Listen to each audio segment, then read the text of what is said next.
It all starts in the peaceful Dominion continent. This place is dealing with the constant threat of the Demon King. A bunch of heroes pop up trying to take the beast down.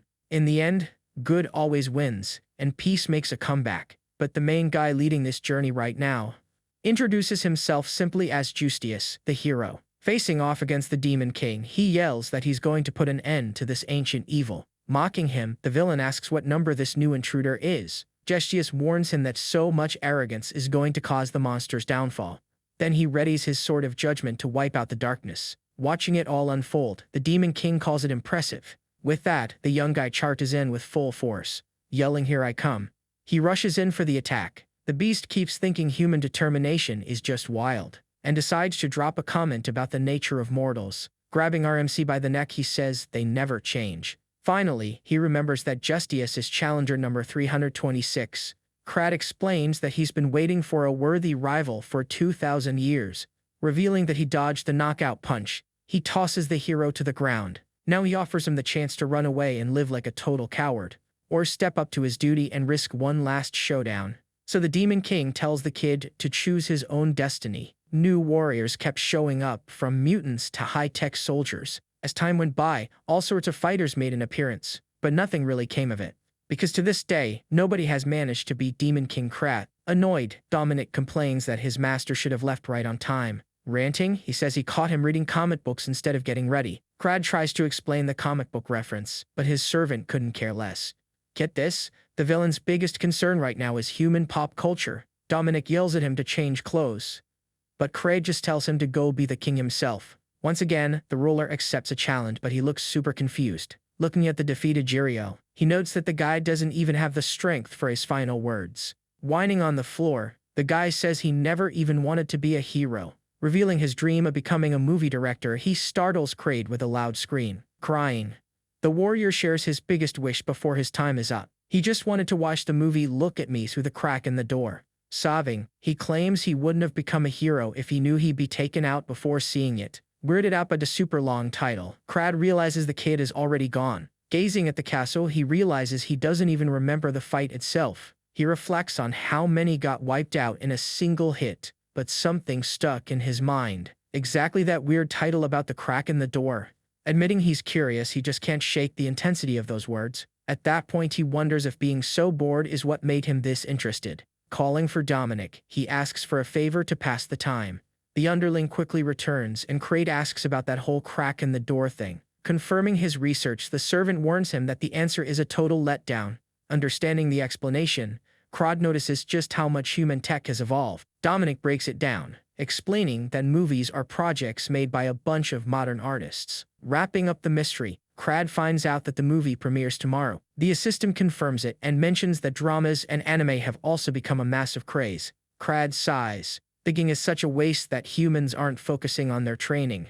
The Demon Lord drops the subject, thanking him for the report, and after a brief moment of silence, Kraid decides to go see the movie in person, sending his servant into a total panic. But the king is already heading out and tells Dominic to watch the castle. Worried sick, the underling wonders if he can still stop his master. Today, he deeply regrets not holding the boss back. A little while later, Dominic was totally caught off guard by a request. Kraid announced he was heading to the human world just to see some director's work. Shilling off a smartphone, he went on about how amazing wireless earbuds are. Right then, the Demon King demanded his assistant's undivided attention. He complained about a trash live-action adaptation, and basically became the biggest otaku in history. Dominic gets that sheer boredom caused this, but he still finds the human hobby super weird. Now he's thinking there's no way he can let today's schedule fall behind. Warning him that they need to hurry up, the servant gets cut off by Kraid. He flexes his status as the absolute being capable of wiping out the entire world. But the assistant doesn't even care and asks where he's going with this. After a super dramatic pause, Kraid straight up says he just doesn't feel like going out, and tries to sneak out of there. Meanwhile, the rookie Roko just finished cleaning up the place. Dominic calls her over, getting the little subordinate all hyped up. He lets her know he's heading out with the boss, and asks her to keep an eye on the castle. While Roko agrees, Kraid grumbles, begging for help so he doesn't have to go. The girl just wishes them luck, thinking their lives must be so tough. Soon enough, the two of them arrive in disguise at the Great Meridium Arena. Kraid asks why they even need to watch these hero candidates train. The assistant just hands him the schedule of the day's matches. The king complains about the lack of a heads-up, but the servant says he would have totally bailed. Crad complains that all these newbie heroes are exactly the same. He suggests just watching the beginning and then sneaking off to the movie theater. Dominic asks how many seconds it would take for the king to wreck that entire arena. He says he knows his power and his 1,000-year search for a real rival. For that very reason, he guarantees this training session will hit different. He promises the boss will find something that actually catches his eye. Crad stays quiet for a few moments, and finally agrees to focus on the match that's about to start. The subordinate smiles and apologizes for being so harsh. He lets him know the tickets are already bought for right after the two fights, explaining that there are two key people they really need to watch today. Crad is shocked to hear there are two promising candidates, but he decides to trust his loyal subordinate's judgment. The start is announced and the first key player steps up on the right. The young swordswoman's eyes are practically sparkling. Somebody in the crowd yells for her to give it everything she's got. The girl looks super determined while the crowd goes absolutely wild. Her opponent, Guneld, mocks her for having to fight some kid from Eastwood. He warns her that he won't go easy with so many witnesses watching. The giant laughs out loud as he stares down little Riley. Crad notes that the big, bulky dudes usually get the short end of the stick in fiction. Before the start, a wizard announces he's going to cast a protective barrier. Guneld grumbles about the wizard's outfit while waiting for the signal. Riley watches in silence, predicting that this whole thing is going to be over way too fast. In the audience, the duo comments that using barriers has totally outclassed those old wooden swords. Meanwhile, the Demon King gets hyped seeing the action down in the arena. Riley draws her blade with absolute precision. As soon as the match kicks off, the mystical shield pops up. Guneld yells out in pain as the magic wraps around his body. The girl plans to wrap things up exactly as expected. Dominic also notices that the end is near. The giant bellows that she's dead meat. But the fight is pretty much already over. He raises his axe for a heavy-hitting attack, but his eyes widen in sudden absolute terror. The warrior freezes up completely right in the middle of his swing. Riley gets into position to deliver the final blow. He gets a horrifying vision of his own body getting sliced to ribbons. Panic takes over, and he screams his lungs out, sweating bullets and gasping for air. The big lug surrenders on the spot. The ref calls the match and declares Riley the grand winner. Totally clueless, the crowd starts wondering if the fight was rigged. Blown away, Crad asks who that surprising young girl is.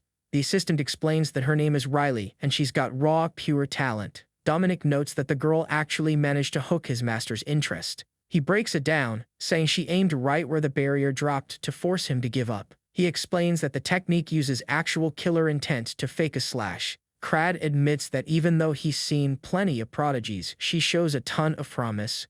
Curious, he asks about the other unusual candidate Dominic mentioned earlier. A new fighter steps onto the battlefield rocking a huge smile. While Trey enthusiastically introduces himself, Gregory complains about Guneld's loss. Gregory decides he's going to show off his superiority without making any rookie mistakes. The ref gives the green light, and Crad is super confused by what he's seeing. The opponent finds Troy's stance weird as he seems to be charging up a basic aura. He highly doubts the kid expects to land such an obvious hit. Ticked off by the supposed mockery, he decides to bust out his secret move. Then he cools off, figuring that dodging that attack will be a walk in the park. Crad explains that firing off an aura like that is total noob stuff. Gregory scoffs, thinking the newbie is just wasting his energy. Suddenly, the Demon King is stunned by what he sees. Troy unleashes a massive aura that charges forward relentlessly. Gregory takes the hit head-on and has no clue how the strike actually connected. The young MC claims he never underestimated or disrespected his opponent. The ref declares Troy the winner after the barriers are totally obliterated. The crowd is shocked by the sheer power, and Crad demands to know who the kid is. Dominic introduces Troy, the hero who literally defines the word hard work. Crad lets out a mocking laugh, leaving his assistant totally confused. The king explains that it wasn't just hard work but a genuine technique. He reveals that the young MC simply broke the standard formula for the move, and turned that flaw into his very own lethal weapon. Crad sees their potential to become rivals worthy of his time. Satisfied, he thinks making the trip out here was totally worth the effort. All of a sudden, something to the side catches his eye and surprises him. Poking his master, Dominic lets him know the fight is over and asks if he's still watching. They are both seen from afar in the stands, keeping an eye on the arena. Down below, Troy tries to chat up Riley, who just stares at him confused. Hyped up, the boy goes for a high five, which kind of startles the girl. Then Troy grabs her hand, making the girl blush super hard. Seeing this unfold, Crade turns red too, totally not expecting this sudden romance. Overcome with emotion, he gets a nosebleed and calls out for his assistant. With zero rivals for 1,000 years, human culture became his only escape from utter boredom. Smiling, he asks about the two of them, and Dominic says they're just friends. Being a total veteran of 1,000-year-old storylines, Crad laughs out loud hearing they're just friends. A total sucker for pure romance, the king says the situation looks way different. He breaks it down as the perfect cliché, a shy girl and an innocent guy. The narrator concludes that some first-class actors have finally shown up for him. Starting to transform, Crad declares that a masterpiece is about to be born. Dominic panics and begs his lord to hold up a second. Ignoring his servant, Crad hums a tune and starts brainstorming baby names for the couple. Suddenly, the king's expression shifts and a vein pops out on his forehead in pure annoyance. A hand touches Dominic's head, and he spins around spooked by the contact. A smiling dude thanks the servant for finding those kids.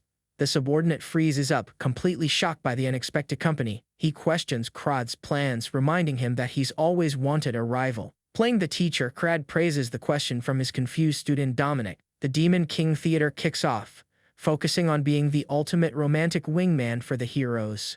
Step 2 will be the grand, thrilling final battle against the rival. After that, he plans to fake his defeat and run off to live it up. The final step is to sit back and watch the couple's happy life and wedding. Looking super proud, he asks what they think of his master plan to create new rivals like this. Dominic keeps his mouth shut, swallowing a bitter insult he was about to spit out. With no way to stop him, the servant just prays that no disaster goes down. The guy from earlier nods along, saying that this much talent doesn't just pop up out of nowhere. Looking dead serious, he states he's now totally sure of the Demon King's influence. The vibe gets heavy and the mystery dude grabs Dominic from behind.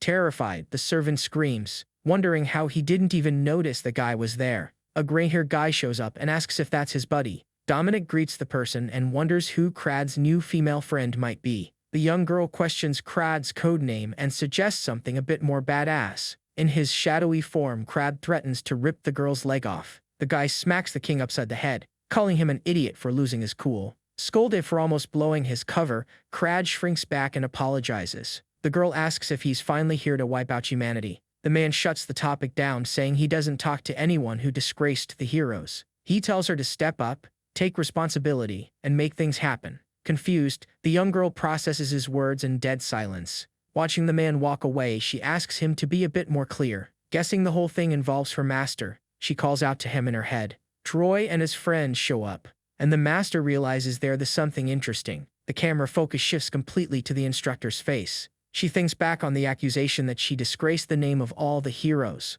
Suddenly, she grabs her students by the head as they call her master. Changing the subject, the woman says she's craving some sweets. A wicked smirk pops up on her face, showing she's definitely up to something. She announces they're having shaved ice to celebrate, totally shocking the kids. Teasing them, she says whoever finishes last has to share their treat with Troy, making Riley turn beet red. Looking pretty pleased with herself, the master wraps up the scene with her arms around both of their shoulders. The focus shifts back to Crad, who's getting ready to explain things. Dominic asks the boss if he can spill the beans on who that woman was.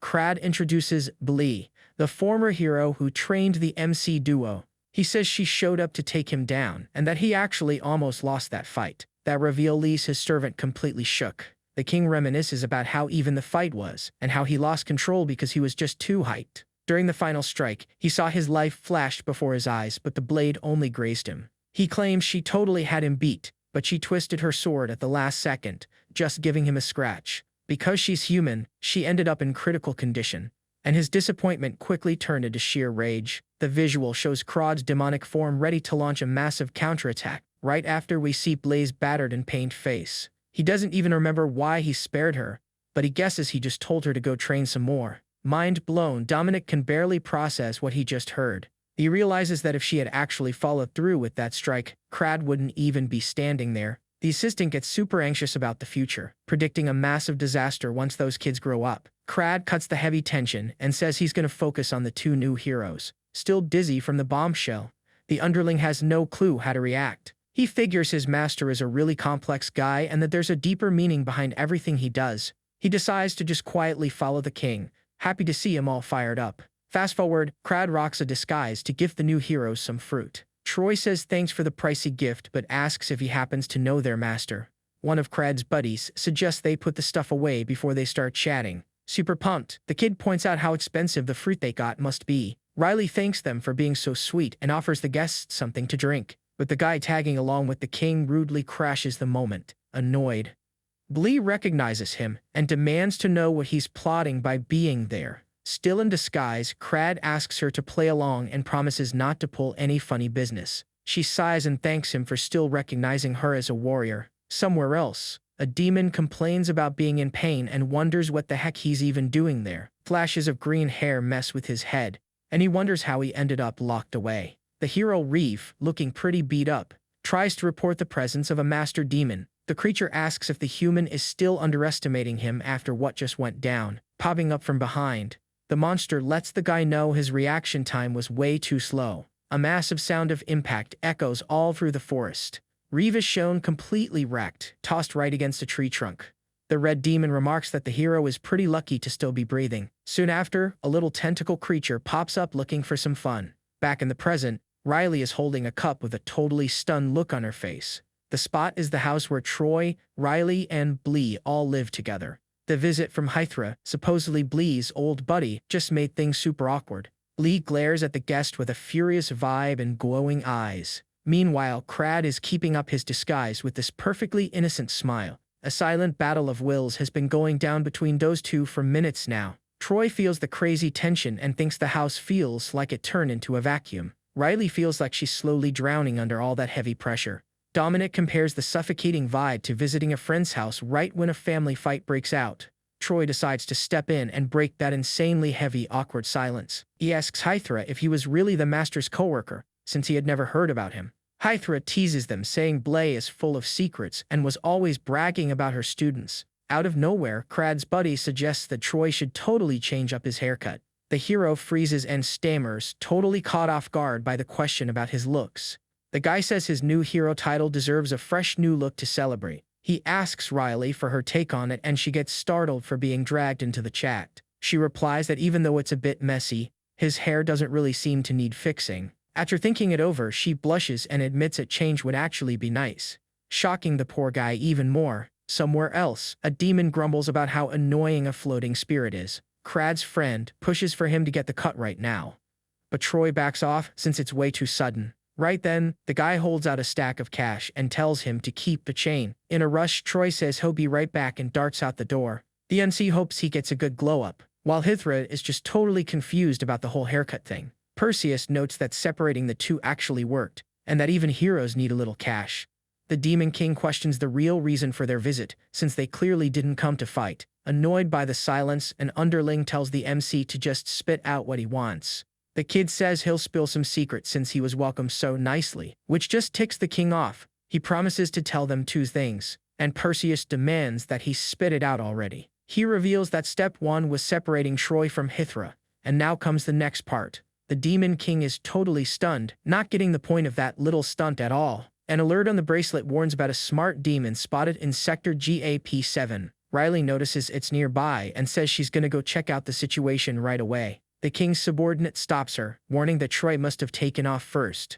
With a sharp look, the woman keeps piecing together what really went down. She points at the table and points out that Troy completely forgot his hero ring when he left. The Demon King is absolutely boiling with rage, since walking around without the ring is totally illegal and punishable. Knowing Troy isn't dumb, he glares at the MC and realizes the scheme was actually pretty clever. The mastermind behind the trick feels the king's death glare and just freezes in terror.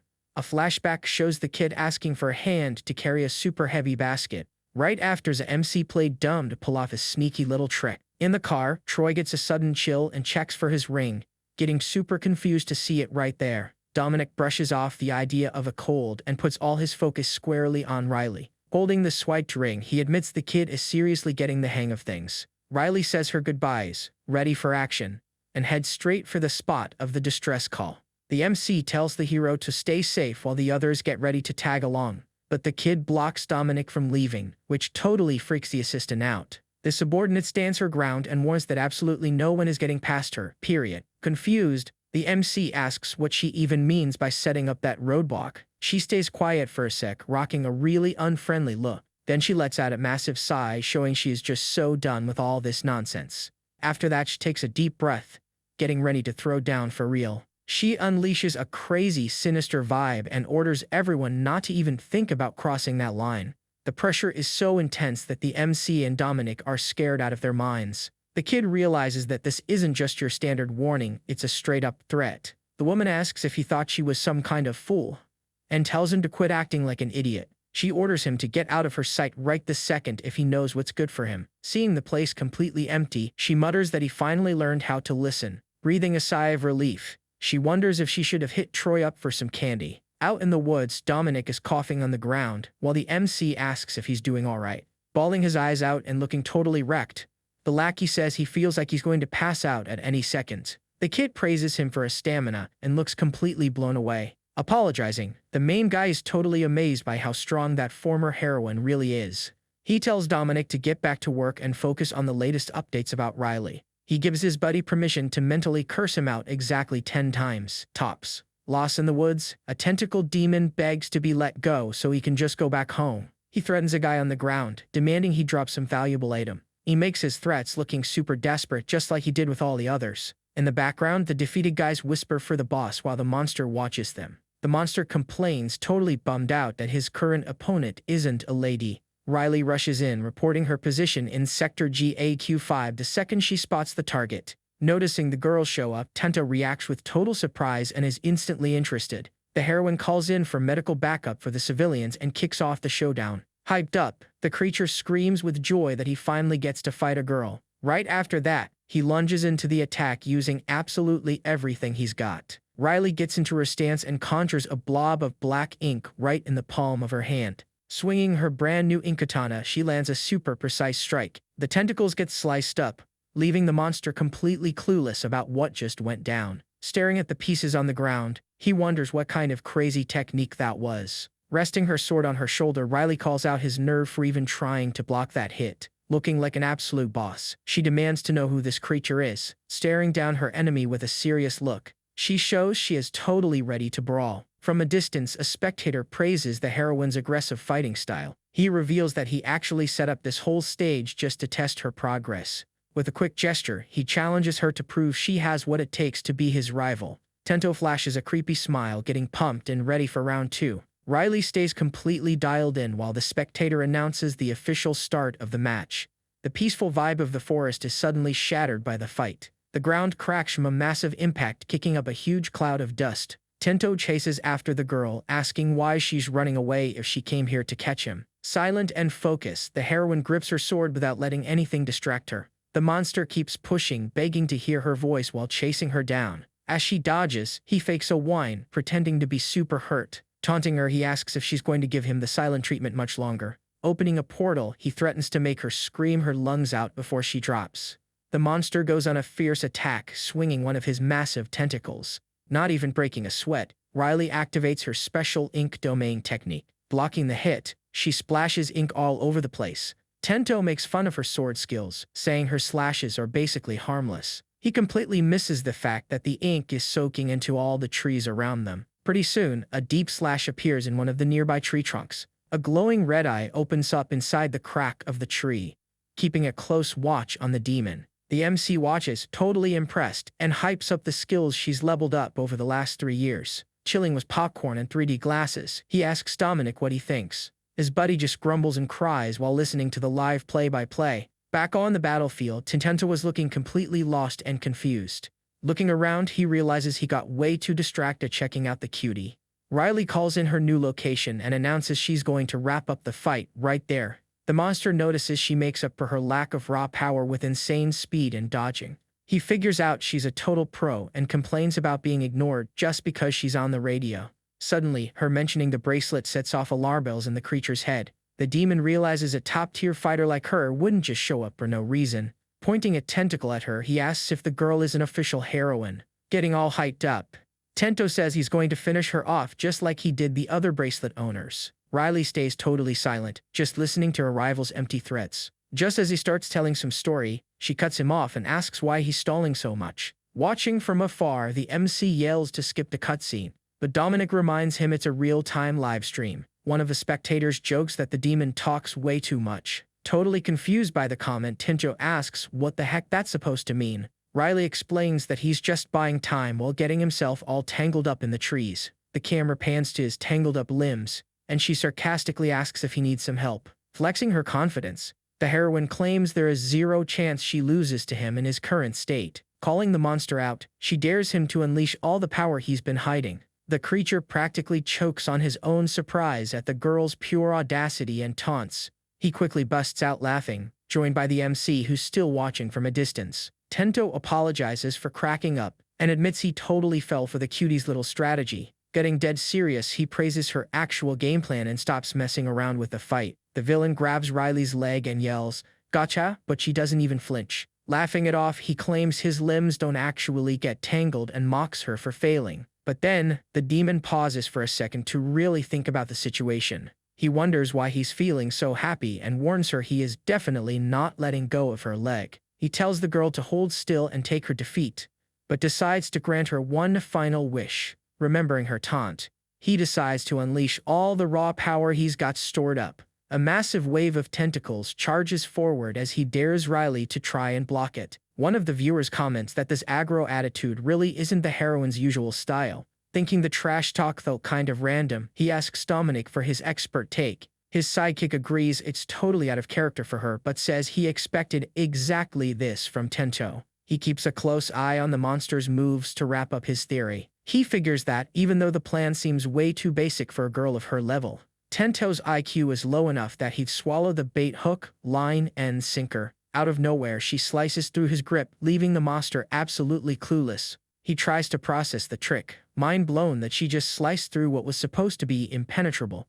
It finally clicks in his head, and he realizes the answer was staring him right in the face. It was a big brain play that Tento's massive ego stopped him from seeing in time. The truth is, she always had more than enough power to slice and dice him completely. Riley just baited him so he'd dump all his power into one single spot. She activates her Ink Kingdom, and the technique sweeps across the entire battlefield. Taking total control of the area, the heroine pushes forward, slicing through everything in her path. With a totally cold glare, she stares down her opponent, ready to deliver the final knockout blow. The narration drops some lore, explaining that Tento's confidence actually had a technical reason behind it. Turns out, he can harden his tentacles for really short bursts of time. On top of that, his limbs can feel the force of an impact to scan his opponent's power level. After Riley whiffed her first few strikes, he totally bought into the idea that she was harmless. Her whole plan with the trees just fed right into his bogus theory. But boy was he wrong, and now he watches her push forward in absolute disbelief.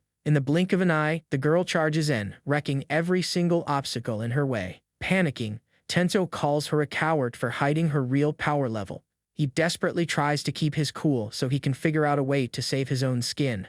Even up close, he thinks about fighting back.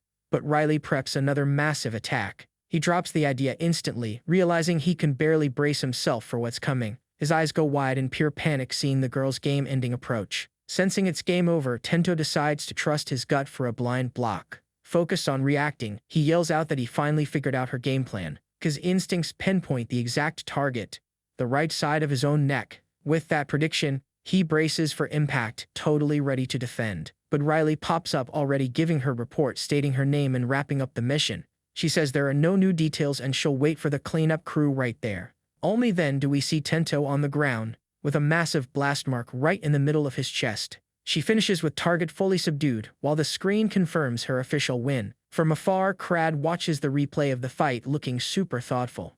Hyped up, he says it was a fun watch and gives her performance a 9.8. Dominic thought the fight was lame and asks why the 0.2 deduction. Crad complains about the lack of caramel popcorn and tells his minion to do better next time. Annoyed, Dominic thinks about his humiliating new gig as the popcorn guy. He takes a deep breath trying to chill out, accepting he's the weakest link there. While snacking, Crad gets jump-scared out of nowhere by an unexpected presence. An unknown voice starts talking to him without showing a face.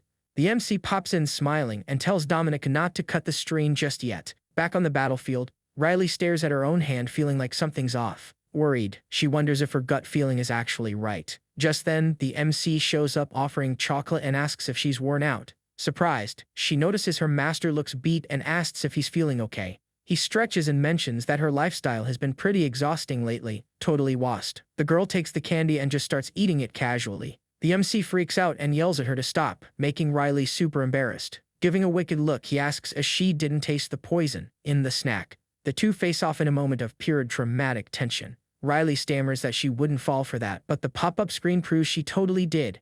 With a determined look, she seems to have a sudden lightbulb moment about what she wants. The MC tells her she doesn't trust her own natural talent and sells herself short. He asks if Troy's influence rubbed off on her, leaving the girl completely shook. Flashing a little smirk, he keeps dropping wisdom on his student. He suggests she just chill and use straightforward tactics against monsters or people. She thinks back to the fight, blown away that Tento fell for such a basic trick. Confused, she asks if her master wanted quick strikes and what the perfect pattern would be. From a distance, the MC asks if Dominic can control Tento's defeated tentacles. The assistant says yes, and our guy tells him to shoot whenever he's ready. Instantly, a tentacle is fired off like a high-speed projectile. The attack whizzes right past Riley, who just watches without even flinching. Deep in thought, she admits she still hasn't grasped the core of her master's lesson. She figures maybe Troy can help her figure out what the master actually meant. But the MC cuts her off, saying he's got something important to bring up about the dude. He drops the bomb, telling her to find another guy instead of crushing on Troy.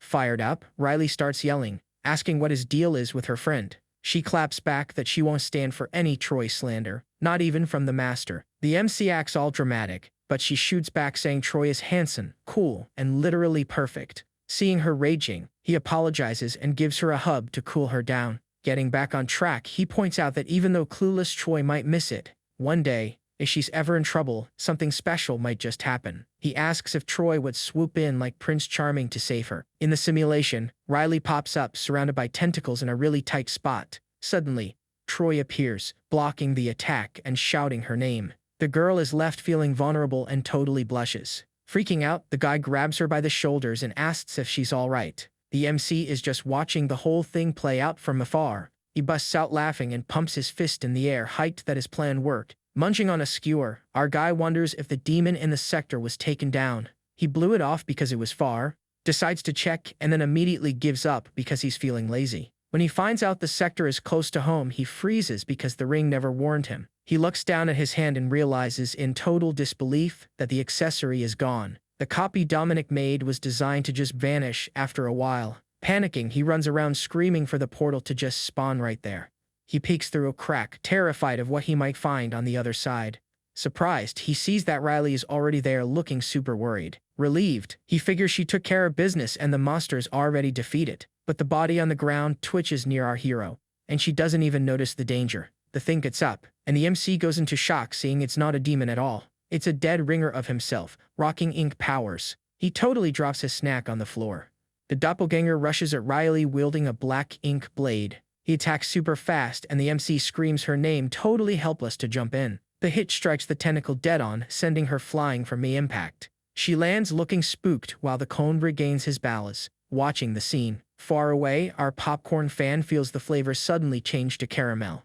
Both are shown from behind, with the guy totally confused by the flavor switch. He shakes Dominic and demands to know what's up with that weird sensation. The minion asks why the heck the popcorn tastes like caramel now. The Lord flips out, saying Troy's rescue was sweet like a romance movie. Pulling a creepy face, the fanboy asks who directed that scene, while the minion just brushes it off. Dominic replies that he just loves this stuff, clearly showing he's mentally drained. A few days later, Troy wraps up his story and the MC finally gets what happened. But our guy asks why he's dragging up old news right now. Troy is on his knees sweating bullets, with Riley standing behind him looking super anxious. He says he saw the master looking upset and decided to come clean about the ring screw-up. The MC looks at the accessory and pieces together the reason for all this drama. Riley stresses out while Troy is ready to take whatever punishment for his slip-up.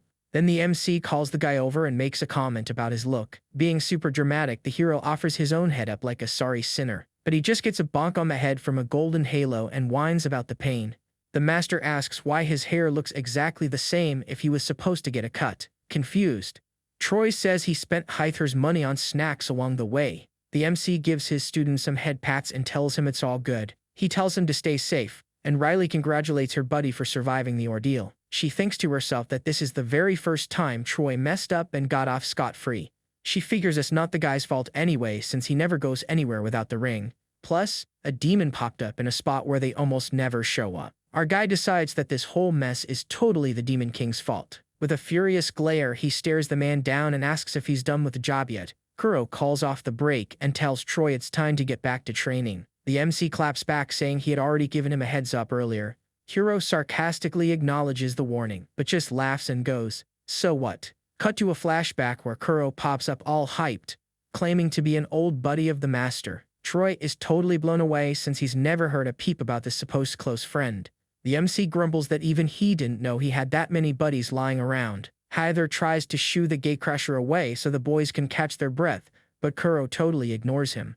Kuro decides to throw in some special training, and Hyther tries to put a stop to it. Troy gets all hyped up, hoping this new technique will finally fix his sluggish moves. Flashing a smirk, Kuro promises that this workout will totally do the trick. He offers to be the guide to turn this big bear into an actual human. That wild pitch has Troy sold right on the spot. With no other choice, the MC and Riley tag along for the training session until we snap back to the present. Our main guide just lets out a heavy sigh. The pink-haired girl pokes fun at the master's daily reading habit. Annoyed, the MC asks why Kuro keeps hounding his students like that. Mid-attack on Troy, Kuro warns him that he might switch up his tactics at any given second. He hits the brakes out of nowhere and calls out the kid's name. Spooked, Troy answers right away while tightly gripping his staff. Kuro stops everything to drop a pop quiz-style evaluation right then and there. The result leaves Troy absolutely stunned, impossible to grade. Kuro reminds him that he told the kid to go all out and fight without holding back. He explains that Troy's body just freezes up right before landing any real hits.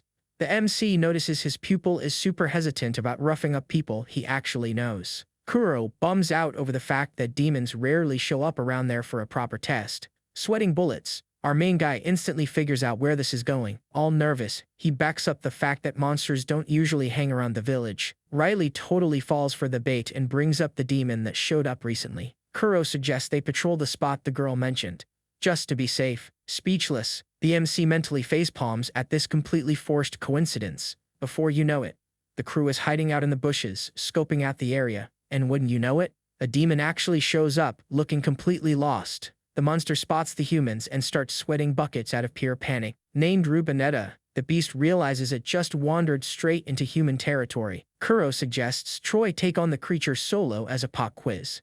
Riley gets spooked, but the narration highlights how great this is for combat experience. Flashing an evil grin, Kuro thinks to himself that this duo has some serious potential. He claims those two never fail to meet his expectations. Troy takes a deep breath and grips his staff, looking absolutely locked in.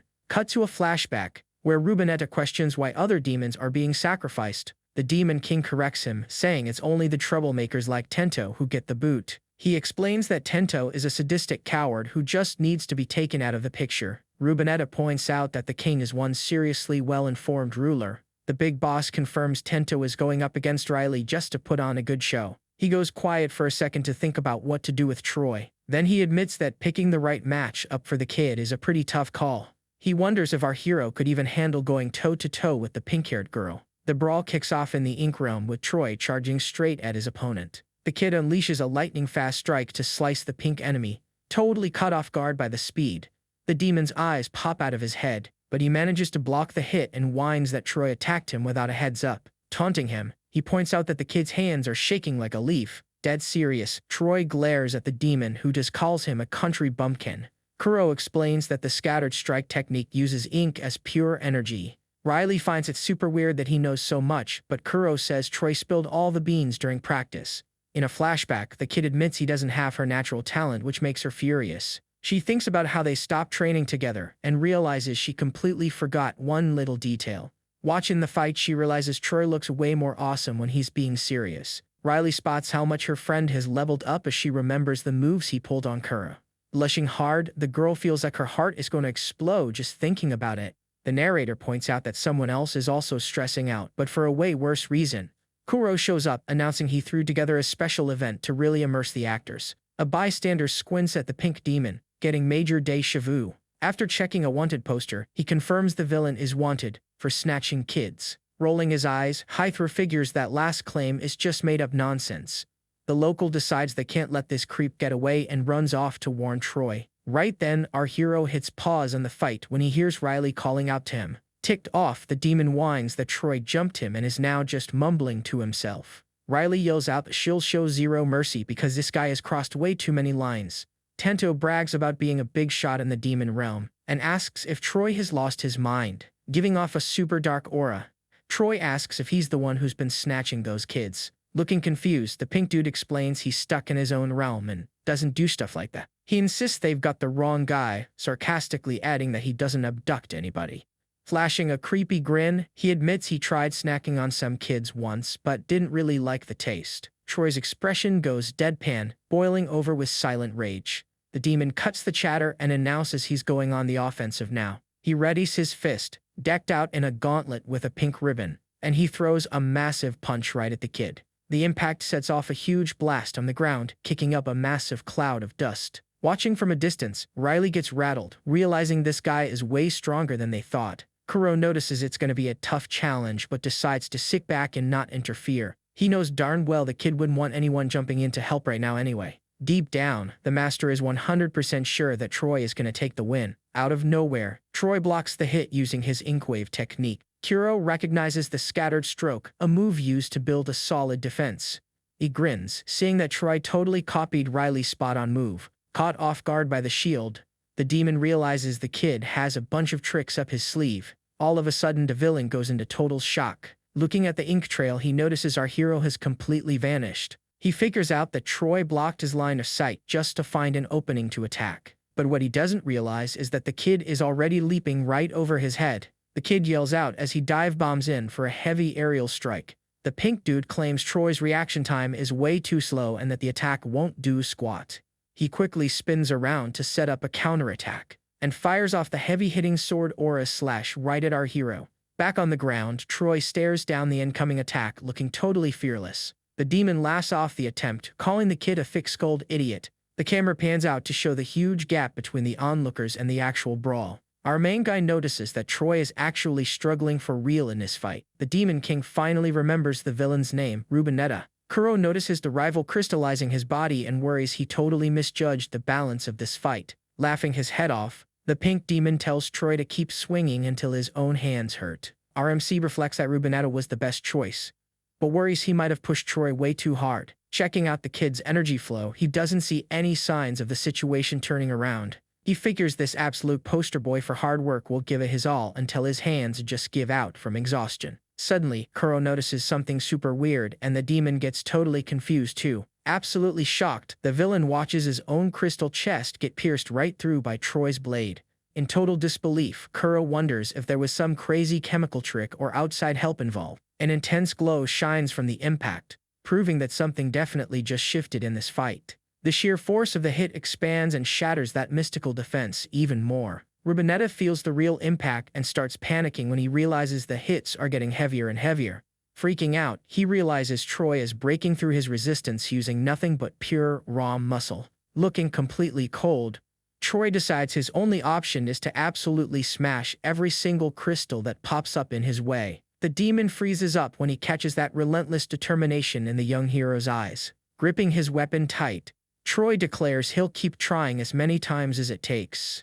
In a flashback, Kuro asks where little Troy sneaks off to every single night. At 12 years old, the kid gets spooked and asks how his master found out. Kuro brings up the early morning outings and the noise, but Troy just says he didn't want to bother Riley. The master asks if he's feeling left behind by his classmate's special talent. Looking super embarrassed and staring at the ground, the little hero admits that's exactly how he feels. Kuro comforts his student, telling him that Riley is just built different and that he's actually doing a great job. Caught off guard by the super rare compliment, the kid's eyes go wide as he looks up at his master. His mentor assures him he's super dedicated and tells him not to stress over this all by himself. Troy agrees to head back home, but asks to break just one more thing before they go, complaining about the cold.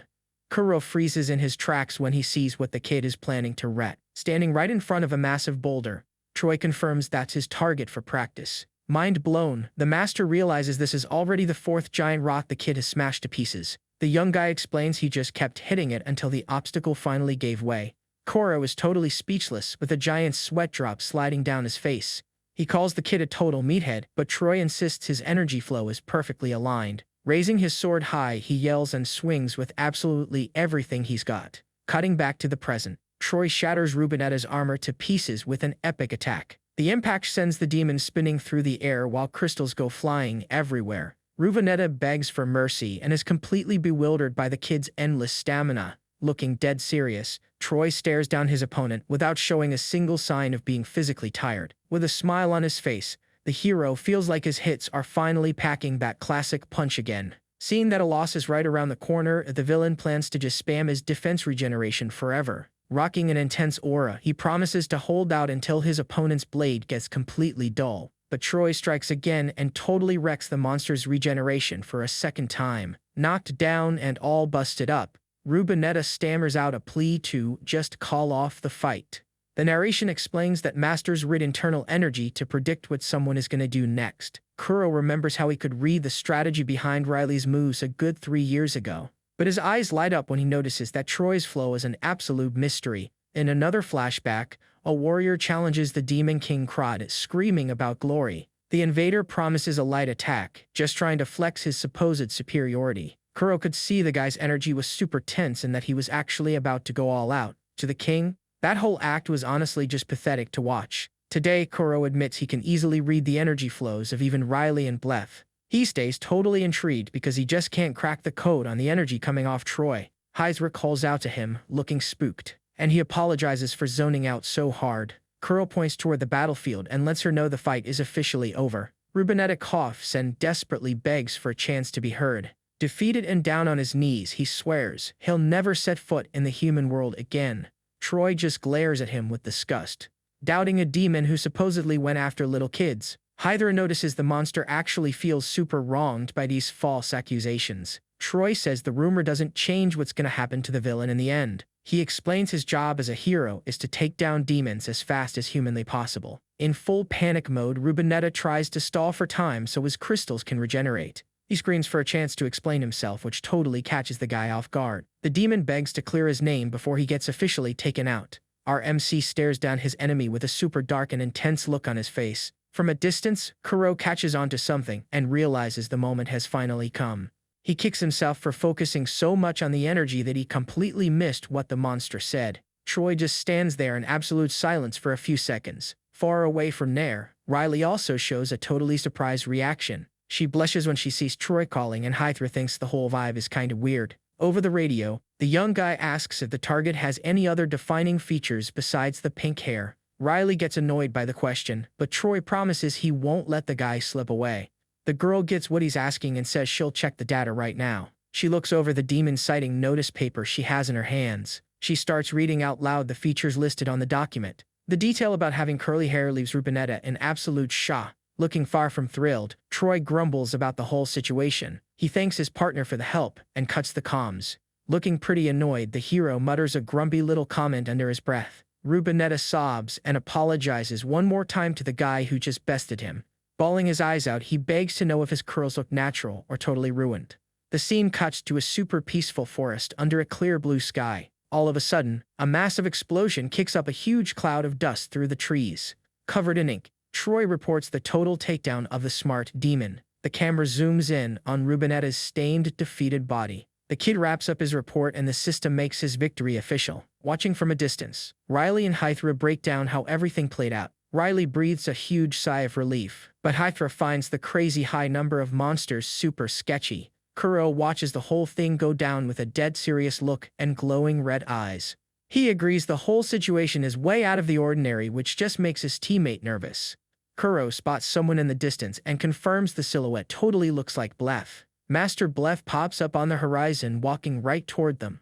Tento makes fun of her rage, laughing about how she actually came back after the warning. He taunts her, saying she should have finished him off when she was still in good shape. Listens to all of it in total silence with her hair covering her face.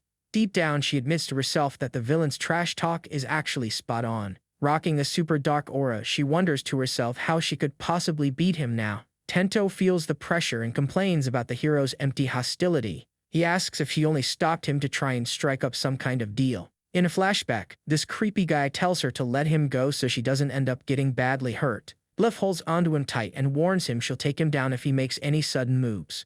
The guy asks if he counts as a hostage, but she shuts down his hopes real quick. She explains that his boss would have already stepped in if he actually cared about saving his underlings. She tells the henchman he's important and asks if he finally gets his limits. Totally freaked out, the guy starts breaking a cold sweat. Kuro watches the whole thing unfold from behind in the present day. He says he'll keep that info in his back pocket while Blef gives Tento a dead serious glare. All of a sudden, the pink demon gets slammed hard into the dirt. Realizing he's not getting off the hook, he bails, yelling that he's heading back to the castle. Blef stands there, completely chill but surrounded by this crazy flaming aura. Kuro turns around and calls out the ex-hero's name.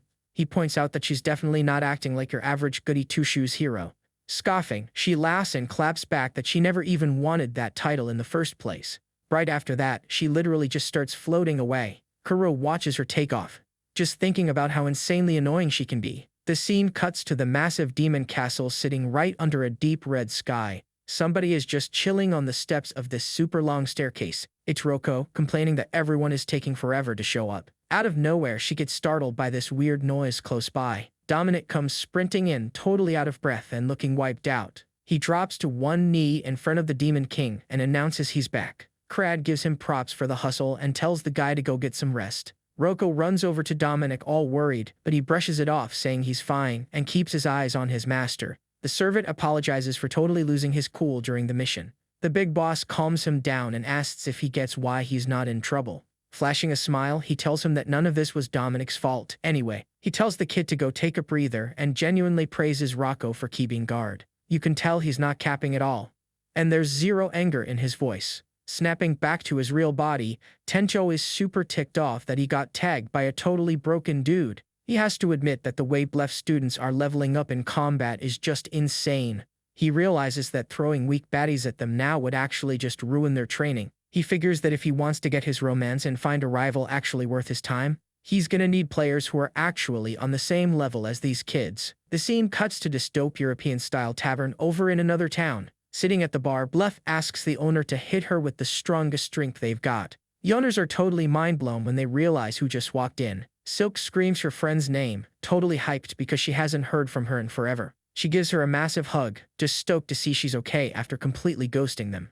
Hook flexes that he's actually upgraded his tried fried rice recipe. He promises to whip up a VIP plate as she came looking for a bite. Blef looks completely unimpressed, while Silk just straight up ignores her husband's height. The ex-hero asks for a light omelet instead, making Hook pretty salty about her order. She roasts him for his greasy food, and the two of them start bickering like crazy. Changing the subject, Silk asks how Troy and Riley have been doing lately. Blef swears that despite all the crazy stuff, the kids are safe and doing all right. Hook mutters that they probably look malnourished since they aren't eating his cooking. Silk calls him a total man-child, saying the only thing that grew up was his height. Smirking, Blef tells him he should just see how much they've leveled up with his own eyes. Hook is super confused, totally missing the point of her weird invitation. Right on cue, Troy's voice echoes through the tavern yelling that he found their master. The dynamic duo walks in, saying what's up to the owners and asking how everyone's doing. Silk and Hook just freeze when they realize how much these kids have glowed up. Silk is shook, asking when they got so tall and what's the deal with their outfits. Troy proudly flexes that they're wearing their official hero gear. Hook flips out, yelling at Blef for keeping her student's huge promotion a secret. Their teacher looks super awkward about her buddy making such a massive scene. The couple spoils the kids rotten with free food and cash, making Troy decide it's better to just keep his mouth shut. The chatter keeps going while the camera pans to the outside of a tavern. Hook brings up how long they've been at it and asks if the hero gig has changed much. Troy explains that the daily grind is mostly just patrols and taking down demons. He says they're wearing the gear because they're on duty today, and mentions he bumped into Riley on the way over, stuffing her face with bread. The girl actually looks a bit shy sitting at the bar. Silk asks if just bread is really enough to fill her up, but Riley swears she's totally full. Hook brings up how she's been obsessed with plain croissants ever since she was a little kid. Blef points out how the owner remembers literally every tiny detail. He chuckles, saying he totally bought the kid's trust back in the day with fresh baked bread. Troy passes her a drink and his partner stutters out a thank you, completely blushing. Silk brings up the rumors that they've been soloing demons and getting super famous. The duo plays it super humble, which just leaves the owner totally confused. Taking down monsters within just 1 month on the job definitely earned them some serious street cred. But of course, the haters got jealous and turned their success into toxic gossip. One salty hero starts whining, asking if people are sleeping on him just because of Troy's success. Another guy brags that he could easily beat the same monster but gets immediately called out for talking trash. Two fighters point out that Riley literally pulled off the exact same stunt. One of them mentions he's on patrol with her tomorrow and his buddy thinks it's wild he didn't know who she was. The MC turns beet red when he realizes the guy is just embarrassed because Riley is a girl. Riley steps up to the gossiping coworker, completely fed up with dealing with the same crap. Silk notices how burnt out the kids look. But her husband says not everyone lets the pressure get to them. Blyden says she totally gets it, since guys used to hit on her non-stop back in her prime. We get a flashback showing a younger Hook and his mentor hanging out at a bar. The two of them were completely staring at Blyden, while she wasn't looking. Furious, she yells at the old guy for being a creep, and Troy ends up pointing the finger at Hook and his master. The mentor gets up in Troy's face about his manners, but the kid just blames his own master.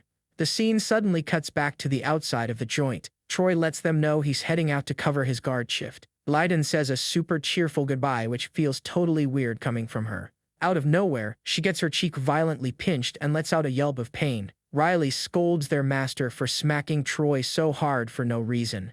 Blyden teases her, asking if she's got a crush on the guy, and the girl begs her to shut up. Silk pops up out of thin air and straight up asks if Riley is still crushing on her partner. Totally frozen and shook, the girl asks how on earth she figured out her secret. Silk says that even Hook noticed, and her husband chimes in that literally everyone knows except Troy. With her face burning red, Riley mumbles a quick goodbye and bolts from the tavern. Silk cracks up while Blyden just sighs, pointing out that kids seriously never change.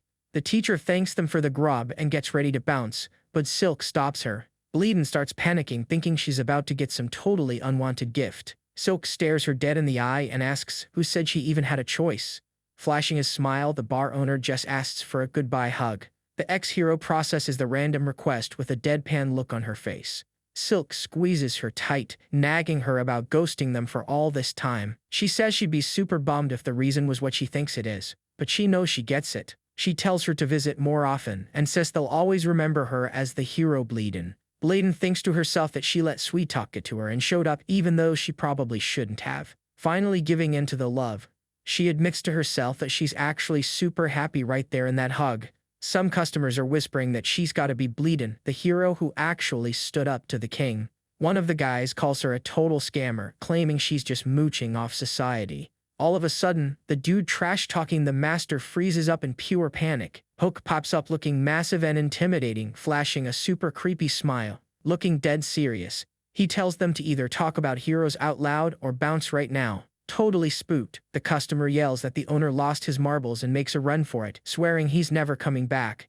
Hook gets all annoyed, complaining that those dudes totally ruined a touching moment. Blyden prays for this peace to last, not asking for a single thing more than that. Meanwhile, in some dark spot, a demon thinks it's super weird that everyone is gathered there without any orders from Crad.